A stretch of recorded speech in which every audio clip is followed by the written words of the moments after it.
ਪਿਆਰੇ ਵਿਦਿਆਰਥੀਓ, ਸਤਿ ਸ੍ਰੀ ਅਕਾਲ। ਅੱਜ ਦੀ ਇਸ ਵੀਡੀਓ ਵਿੱਚ ਆਪਾਂ ਗੱਲ ਕਰਾਂਗੇ ਸਰਕਾਰਾਂ ਦੇ ਰੂਪ, ਲੋਕਤੰਤਰ ਅਤੇ ਤਾਨਾਸ਼ਾਹ। ਜਮਾਤ 11ਵੀਂ, ਵਿਸ਼ਾ ਰਾਜਨੀਤੀ ਸ਼ਾਸਤਰ।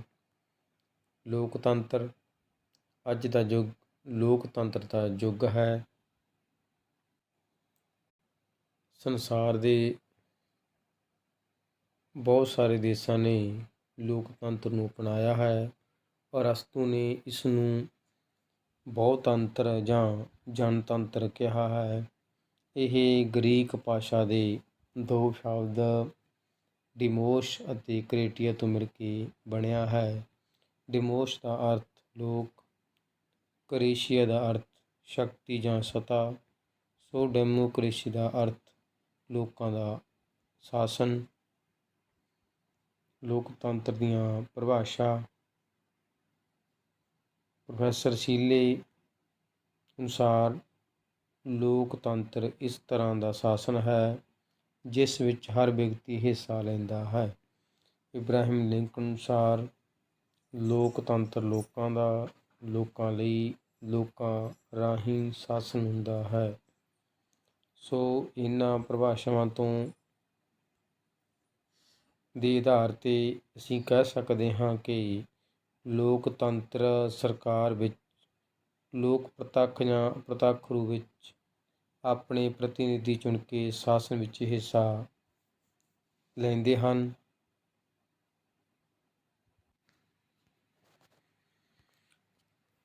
ਲੋਕਤੰਤਰ ਦੀਆਂ ਵਿਸ਼ੇਸ਼ਤਾਵਾਂ। ਲੋਕਾਂ ਦਾ ਸ਼ਾਸਨ, ਰਾਜਨੀਤਿਕ ਦਲ, ਧਰਮ ਨਿਰਪੱਖਤਾ, ਭਾਈਚਾਰਾ, ਲੋਕਾਂ ਦੀ ਪ੍ਰਭੂਸੱਤਾ, ਸਮਾਨਤਾ, ਸੁਤੰਤਰਤਾ, ਕਾਨੂੰਨ ਦਾ ਸ਼ਾਸਨ, ਸੁਤੰਤਰ ਨਿਆਂਪਾਲਿਕਾ। ਲੋਕਤੰਤਰ ਦੇ ਗੁਣ। ਲੋਕਾਂ ਦੇ ਹਿੱਤਾਂ ਦੀ ਰੱਖਿਆ ਕਰਦਾ ਹੈ। ਲੋਕਾਂ ਨੂੰ ਰਾਜਨੀਤਿਕ ਸਿੱਖਿਆ ਮਿਲਦੀ ਹੈ। ਸਥਾਈ ਅਤੇ ਉੱਤਰਦਾਈ ਸ਼ਾਸਨ, ਸੁਤੰਤਰ ਅਤੇ ਭਾਈਚਾਰੇ 'ਤੇ ਆਧਾਰਿਤ ਹੈ। ਸਮਾਨਤਾ ਸਿਧਾਂਤ 'ਤੇ ਆਧਾਰਿਤ ਹੈ। ਜਨਮਤ ਆਧਾਰਿਤ ਹੈ। ਦੇਸ਼ ਭਗਤੀ ਅਤੇ ਰਾਸ਼ਟਰੀ ਏਕਤਾ ਦੀ ਭਾਵਨਾ ਵਿੱਚ ਵਾਧਾ ਕਰਦਾ ਹੈ। ਰਾਸ਼ਟਰੀ ਚਰਿੱਤਰ ਦਾ ਨਿਰਮਾਣ ਕਰਦਾ ਹੈ। ਲੋਕਤੰਤਰ ਦੇ ਦੋਸ਼। ਲੋਕਤੰਤਰ ਦੇ ਦੋਸ਼। ਅਗਿਆਨੀ ਅਤੇ ਮੂਰਖਾਂ ਦਾ ਸ਼ਾਸਨ। ਜ਼ਿਆਦਾਤਰ ਲੋਕ ਚੋਣਾਂ ਵਿੱਚ ਰੁਚੀ ਨਹੀਂ ਲੈਂਦੇ। ਅਸਥਾਈ ਅਤੇ ਕਮਜ਼ੋਰ ਸ਼ਾਸਨ। ਅਮੀਰਾਂ ਦਾ ਸ਼ਾਸਨ। ਬਹੁਤ ਖਰਚੀਲਾ। ਰਾਜਨੀਤਿਕ ਦਲਾਂ ਦੇ ਔਗਣ। ਇੱਕ ਕਲਾ। ਸ਼ਾਸਨ ਇੱਕ ਕਲਾ ਹੈ। ਗੁਣਾਂ ਦੀ ਥਾਂ ਗਿਣਤੀ ਨੂੰ ਮਹੱਤਵ। ਲੋਕਤੰਤਰ ਦੀ ਸਫਲਤਾ ਲਈ ਜ਼ਰੂਰੀ ਸ਼ਰਤਾਂ। ਪੜ੍ਹੇ ਲਿਖੇ ਨਾਗਰਿਕ, ਸੁਗਠਿਤ ਰਾਜਨੀਤਿਕ ਦਲ, ਲੋਕਾਂ ਦਾ ਉੱਚਾ ਨੈਤਿਕ ਚਰਿੱਤਰ, ਜਾਗਰੂਕ ਨਾਗਰਿਕ, ਆਰਥਿਕ ਸਮਾਨਤਾ, ਸੁਤੰਤਰ ਚੋਣਾਂ, ਸਮਾਜਿਕ ਸਮਾਨਤਾ, ਸੁਤੰਤਰ ਨਿਆਂਪਾਲਿਕਾ, ਮੌਲਿਕ ਅਧਿਕਾਰਾਂ ਦੀ ਰੱਖਿਆ, ਪ੍ਰੈਸ ਦੀ ਸੁਤੰਤਰਤਾ। ਕੀ ਭਾਰਤ ਵਿੱਚ ਲੋਕਤੰਤਰ ਦੀਆਂ ਸ਼ਰਤਾਂ ਮੌਜੂਦ ਹਨ? ਇਹ ਪ੍ਰਸ਼ਨ ਬਹੁਤ ਸਾਰੇ ਲੋਕਾਂ ਦੇ ਮਨਾਂ ਵਿੱਚ ਪੈਦਾ ਹੁੰਦਾ ਹੈ ਕਿ ਕੀ ਭਾਰਤ ਵਿੱਚ ਲੋਕਤੰਤਰ ਲਈ ਵਾਤਾਵਰਨ ਠੀਕ ਹੈ? ਬਹੁਤ ਸਾਰੇ ਲੋਕਾਂ ਦਾ ਮੰਨਣਾ ਹੈ ਕਿ ਭਾਰਤ ਲੋਕਤੰਤਰ ਲਈ ਠੀਕ ਨਹੀਂ ਹੈ। ਉਹਨਾਂ ਦਾ ਕਹਿਣਾ ਹੈ ਕਿ ਭਾਰਤ ਵਿੱਚ ਲੋਕਤੰਤਰ ਸਫਲ ਨਹੀਂ ਹੋ ਸਕਦਾ ਕਿਉਂਕਿ ਭਾਰਤ ਲੋਕਤੰਤਰ ਦੀਆਂ ਸ਼ਰਤਾਂ ਪੂਰੀਆਂ ਨਹੀਂ ਕਰਦਾ।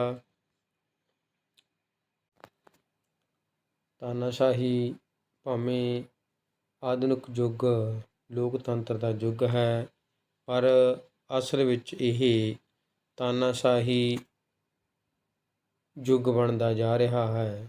ਪਹਿਲੇ ਮਹਾਯੁੱਧ ਪਿੱਛੋਂ ਕਈ ਦੇਸ਼ਾਂ ਵਿੱਚ ਤਾਨਾਸ਼ਾਹੀ ਦੀ ਸਥਾਪਨਾ ਹੋਈ।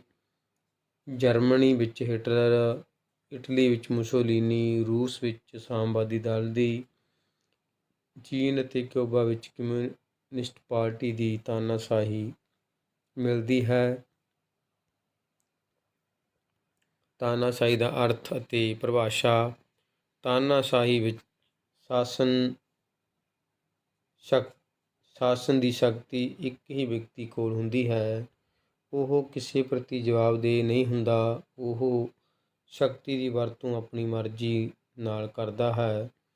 ਫੋਰਡ ਅਨੁਸਾਰ ਤਾਨਾਸ਼ਾਹੀ ਰਾਜ ਦੇ ਮੁਖੀ ਦੁਆਰਾ ਗੈਰ ਕਾਨੂੰਨੀ ਸ਼ਕਤੀ ਪ੍ਰਦਾਨ ਕਰਦਾ ਹੈ।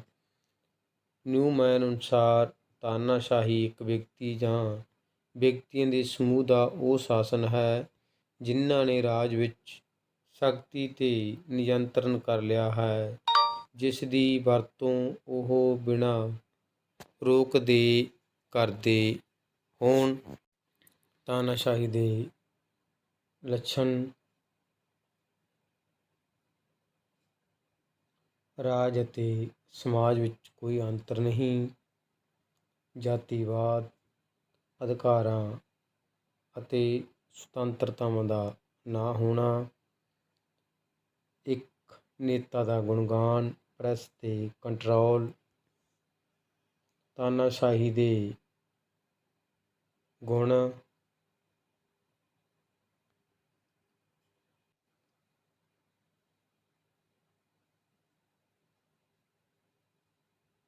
ਮਜ਼ਬੂਤ ਤੇ ਸਥਿਰ ਸ਼ਾਸਨ।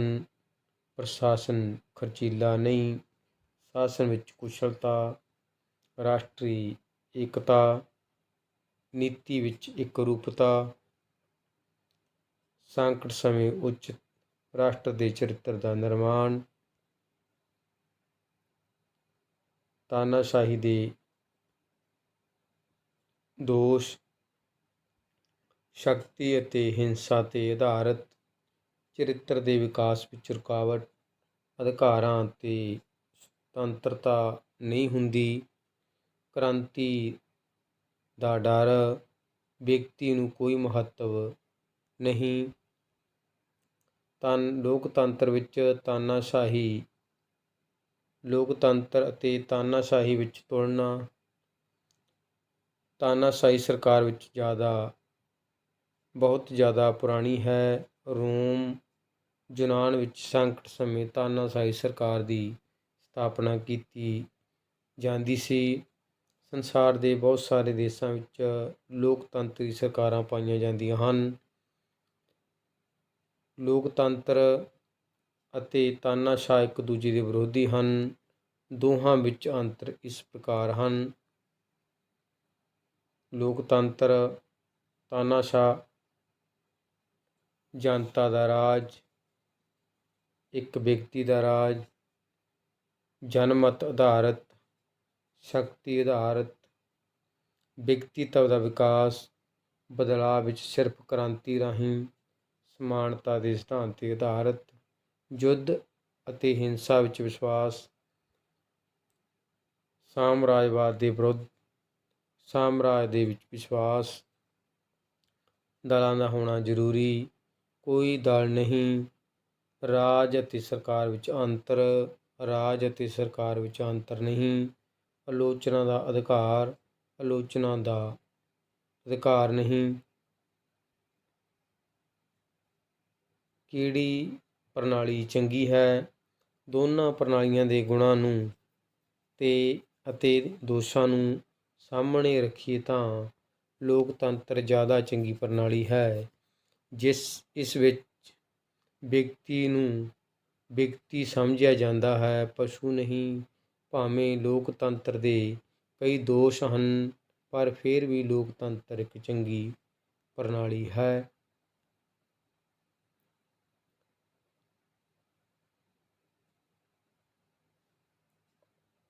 ਠੀਕ ਗਲਤ ਲੋਕਤੰਤਰ ਦੀ ਸਫਲਤਾ ਲਈ ਨਾਗਰਿਕਾਂ ਦੀ ਜਾਗਰੂਕਤਾ ਜ਼ਰੂਰੀ ਨਹੀਂ, ਇਹ ਗਲਤ ਰਹੇ, ਜਾਗਰੂਕਤਾ ਹੋਣੀ ਚਾਹੀਦੀ ਹੈ। ਤਾਨਾਸ਼ਾਹ ਵਿੱਚ ਸ਼ਾਸਨ ਦੀ ਸੱਤਾ ਇੱਕ ਹੀ ਵਿਅਕਤੀ ਦੇ ਹੱਥ ਵਿੱਚ ਹੁੰਦੀ ਹੈ, ਇਹ ਠੀਕ। ਤਾਨਾਸ਼ਾਹ ਦੀ ਮਿਆਦ ਨਿਸ਼ਚਿਤ ਨਹੀਂ ਹੁੰਦੀ, ਠੀਕ ਹੈ, ਇਹ ਸਹੀ ਹੈਗਾ, ਮਿਆਦ ਨਿਸ਼ਚਿਤ ਹੁੰਦੀ ਕੋਈ। ਲੋਕਤੰਤਰ ਵਿੱਚ ਲੋਕਾਂ ਦਾ ਸ਼ਾਸਨ ਹੁੰਦਾ ਹੈ, ਠੀਕ। ਸਵਿਟਜ਼ਰਲੈਂਡ ਵਿੱਚ ਪ੍ਰਤੱਖ ਲੋਕਤੰਤਰ ਦਾ ਘਰ ਹੈ, ਠੀਕ। ਖਾਲੀ ਥਾਵਾਂ ਡੈਸ਼ ਸ਼ਾਸਨ ਜਨਮਤ ਆਧਾਰਿਤ ਹੁੰਦਾ ਹੈ। ਲੋਕਤੰਤਰ ਦੇ ਵਿੱਚ ਲੋਕਤੰਤਰ ਵਿੱਚ ਸਾਰੇ ਨਾਗਰਿਕਾਂ ਨੂੰ ਡੈਸ਼ ਮੰਨਿਆ ਜਾਂਦਾ ਹੈ, ਸਮਾਨ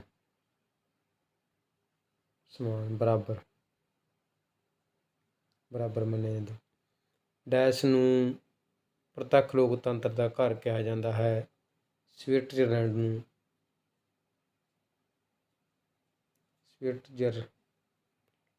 ਨੂੰ ਤਾਨਾਸ਼ਾਹੀ ਵਿੱਚ ਡੈਸ਼ ਸ਼ਕਤੀਆਂ ਹੁੰਦੀਆਂ ਹਨ, ਇੱਕ ਵਿਅਕਤੀ ਦੇ ਹੱਥ ਵਿੱਚ, ਇੱਕ ਵਿਅਕਤੀ ਦੀ।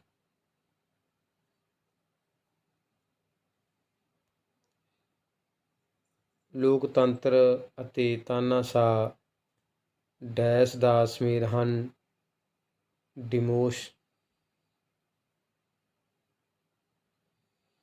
ਤੇ ਕ੍ਰੋਏਸ਼ੀਆ ਸ਼ਬਦਾਂ ਨੇ। ਤਾਨਾਸ਼ਾਹੀ ਵਿੱਚ ਡੈਸ਼ ਦਾ ਡਰ ਹੁੰਦਾ ਹੈ, ਵਿਅਕਤੀ ਦਾ ਡਰ ਹੁੰਦਾ।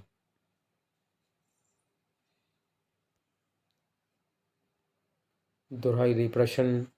ਲੋਕਤੰਤਰ ਦਾ ਅਰਥ ਦੱਸੋ। ਲੋਕਤੰਤਰ ਦੀਆਂ ਦੋ ਵਿਸ਼ੇਸ਼ਤਾਵਾਂ ਦੱਸੋ। ਲੋਕਤੰਤਰ ਦੇ ਗੁਣ ਲਿਖੋ। ਦੱਸੋ ਲੋਕਤੰਤਰ ਦੀ ਸਫਲਤਾ ਲਈ ਜ਼ਰੂਰੀ ਸ਼ਰਤਾਂ ਦੱਸੋ। ਤਾਨਾਸ਼ਾਹੀ ਦੀ ਵਿਸ਼ੇਸ਼ਤਾਵਾਂ ਦੱਸੋ। ਤਾਨਾਸ਼ਾਹ ਦੇ ਦੋਸ਼ ਦੱਸੋ। ਲੋਕਤੰਤਰ ਤੇ ਤਾਨਾਸ਼ਾਹੀ ਵਿੱਚ ਅੰਤਰ ਦੱਸੋ। ਇਹ ਸੀ ਮਹੱਤਵਪੂਰਨ ਵੀਡੀਓ, ਇਸ ਧਿਆਨ ਨਾਲ ਸੁਣ ਲੈਣਾ।